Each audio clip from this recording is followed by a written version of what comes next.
إن كانت النهاية بالنسبة لكل إنسان هي الموت، يفكر يموت إزاي. كلمة لطيفة موجودة في سفر العدد يقول إيه؟ فلتمت نفسي موت الأبرار ولتكن آخرتي كآخرتهم.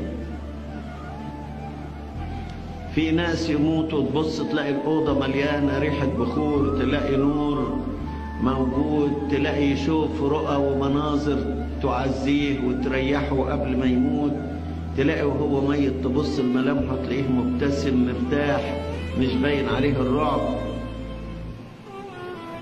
وفي واحد ساعة الموت يبقى هيموت من الخوف قبل ما يموت من الموت، يعني مش عارف هيروح فين.